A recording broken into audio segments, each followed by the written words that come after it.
সবাই, আমি এখন দেখাবো কিভাবে বিকাশের মাধ্যমে কোনো এক্সট্রা ফি ছাড়াই সম্পূর্ণ ফ্রিতে বিদ্যুৎ বিল প্রদান করা যায়।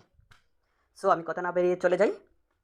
তো বিদ্যুৎ বিল দিতে হলে প্রথমেই যেতে হবে, আমার বিকাশটা ওপেন করা আছে আগে থেকেই, একটা আপনার বিকাশ অ্যাপস অবশ্যই থাকতে হবে, আমি প্রথমে বলতে ভুলে গিয়েছিলাম।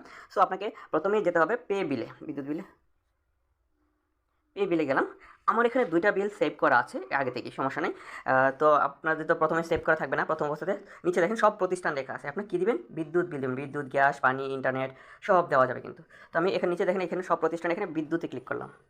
বিদ্যুতে ক্লিক করার পরে নিচে আপনার বাসার বিদ্যুৎ বিলটা কোন কোম্পানির, একটা আছে পল্লী বিদ্যুৎ হতে পারে, ডেস্কো পোস্টপেড হতে পারে, নেস্কো হতে পারে, তারপর ডিপিডিসি হতে পারে।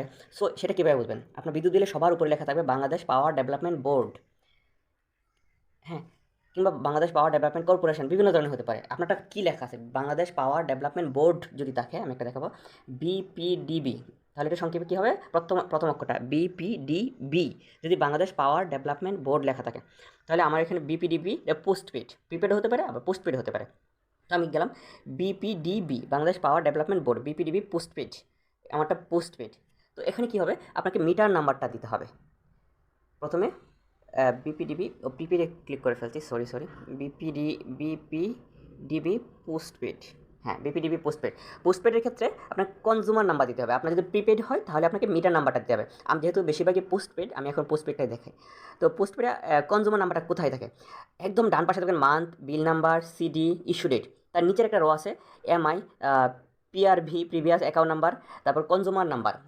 আপনাকে এর ঠিক নিচের রটাতে কনজিউমার নাম্বার লেখা আছে, কনজিউমার নাম্বারটা দিতে হবে।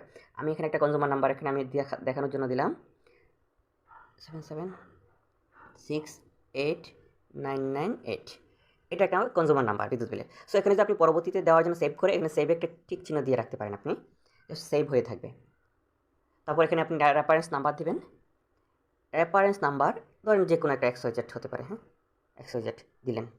তো টেবিল এগিয়ে যান, আপনি আবার দিবেন, গেলাম, এই দেখেন কিন্তু চলে আসছে 916 টাকা। আমি এই বিলটা অলরেডি দিয়ে দিয়েছি, এখানে স্ট্যাটাসে পেড দেখা যাচ্ছে। না হলে জাস্ট শুধু এই নিচে পরের ধাপে যেতে ট্যাপ করুন, পরের ধাপে ট্যাপ করলেই বাস, জাস্ট আপনার বিকাশের পাসওয়ার্ডটা দিবেন, বিদ্যুৎ বিল একদম কমপ্লিট, খুব পানির মতো সোজা, খুব আপনার কোনো চার্জ লাগবে না। এখন আপাতত বিকাশ কোনো চার্জ নিচ্ছে না, আবার মাঝে মাঝে হয়তো 10 টাকা, 1000 টাকা হলে 10 টাকা, 500 টাকা হলে 5 টাকা এরকম চার্জ নিয়ে থাকে, এটা খুবই সামান্য একটা অ্যামাউন্ট। সো ধন্যবাদ সবাইকে।